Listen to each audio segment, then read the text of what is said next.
پاکستان کے 76ویں جشن آزادی کے موقع پر اپیکس کالج ڈسکا میں پروقار تقریب کا انعقاد کیا گیا۔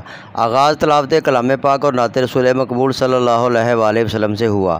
بورڈ میں پہلی دوسری پوزیشن حاصل کرنے والے حافظ جمشید اور احمد رضا نے بطور مہمان خاص شرکت کی۔ بوائز اور گرلز کیمپس میں پاکستان کی 76ویں سالگرہ کا کیک کاٹا گیا اور پرچم کشائی بھی کی گئی۔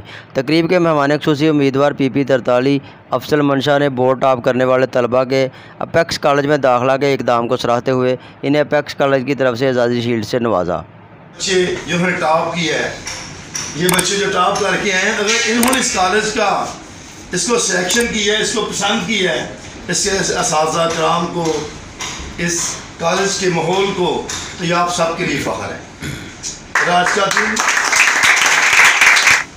میں بھی اسی خاندان میں ہوں جو آزاد جموں کشمیر میں رہتے تھے۔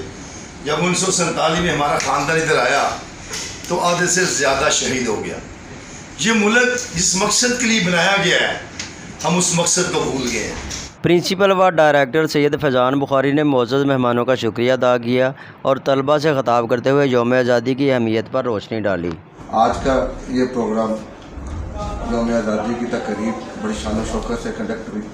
بچوں نے بڑا زبردست پرفارم کیا کہ وہ سب اسٹوڈنٹس تھے، لیکن ان کی پرفارمنسز اور ہمارے پروفیسر صاحب کی پرفارمنس جیسے ایسا لگا کہ بالکل ایکچوئل پرفارمر ہے کہ ان لوگوں نے اس کی پراپر ٹریننگ لی ہوئی ہے اور اس طرح سے ٹریننگ سینٹر سے گزر کے آگے اسٹیج پہ پرفارم کر رہے ہیں، اور ریئلی مبارکباد کے مستحق ہیں کہ بڑے جوش اور ولولے سے پاکستان سے، ملک سے محبت اور نذرانہ عقیدت ان بچوں نے پیش کیا۔ اور میں اپنے سب مہمانوں کا بہت مشکور ہوں کہ اپیکس کالج ڈسکا کے اس پروگرام میں انہوں نے شرکت کی ہے، ہمارے چھوٹے سے پروگرام میں۔ اللہ پاک ان کو کامیابیوں سے نوازے، ان کی ترقیات عطا فرمائے۔ مقررین نے پاکستان کی آزادی کے لیے دی گئی قربانیوں پر خراج عقیدت پیش کیا۔ اختتام پر ملکی سلامتی و استحکام کے لیے خصوصی دعا کی گئی۔ Report voice of Daska.